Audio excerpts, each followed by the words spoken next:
ഇന്ന് നമ്മൾ വന്നിരിക്കണതേ കല്യാണപ്പുരയിലേക്കാണ് കേട്ടോ. നോക്കണ്ട ഉണ്ണി, കെട്ടും വേണം ചക്കരും വേണമെന്നില്ല. ഇത് നമ്മുടെ കാസിപ്പയും സെലിത്തയും കൂടി നടത്തുന്ന ബിരിയാണിയാണ് കേട്ടോ. നല്ല നാടൻ കല്യാണ ബിരിയാണി കിട്ടുന്ന സ്ഥലം. നിങ്ങൾ ആ പുരയുടെ അഴകൊന്ന് നോക്കി വെക്കും. പണ്ടത്തെ ആ കല്യാണപ്പുരയിൽ കയറി ചെന്ന ഒരു പ്രതീതി ഉണ്ട്. എന്തായാലും കല്യാണപ്പുരയിലെ വിശേഷങ്ങൾ ഞാൻ പറഞ്ഞുതരാം. ചിക്കൻ ബിരിയാണിക്ക് വന്നിട്ട് 110 രൂപയും ബീഫ് ബിരിയാണിക്ക് വന്നിട്ട് 130 രൂപയും. പിന്നെ നമ്മുടെ സ്റ്റുഡൻസ് ആയ ചിൽഡ്രൻസിന് വേണ്ടിയിട്ട് സ്പെഷ്യൽ ഓഫർ ഉണ്ട് കേട്ടോ.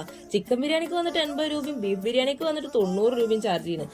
ഈ ഒരു കുഞ്ഞിപ്പാത്രത്തിനാണ് നിങ്ങൾ ഈ 110 130 ഒക്കെ വാങ്ങണമെന്ന് ചോദിച്ചിട്ട് വരണ്ട. അൺലിമിറ്റഡ് റൈസ് ആണ് കേട്ടോ. എന്തായാലും അടിപൊളി ബിരിയാണി ആയിരുന്നു. ഇനിയിപ്പോ നിങ്ങൾക്ക് വൈകിട്ട് വന്നു കഴിഞ്ഞാൽ നല്ല നെയ്ച്ചോറും ബീഫ് കറിയും ചില്ലിയും കഴിക്കാം.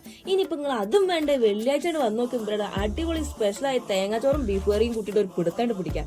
ഇനിയിപ്പോ നിങ്ങൾ വിചാരിക്കുന്നത് ഇപ്പൊ ഇന്നൊന്നല്ലേ തുടങ്ങിയതാണ്. അല്ലട്ടോ, 10-40 വർഷത്തിലേറെ പാരമ്പര്യം ഉണ്ട് ഇവർക്ക് ഈ പരിപാടിയിൽ. നമ്മുടെ ലൊക്കേഷൻ വരുന്ന ഈസ്റ്റ് ഒറ്റപ്പാലത്ത് ഹൈസ്കൂൾ പോണ റോഡിനെ അടുത്ത് തന്നെയാണ് കേട്ടോ. നിങ്ങൾ എന്തായാലും ഒന്ന് പോയി നോക്കി.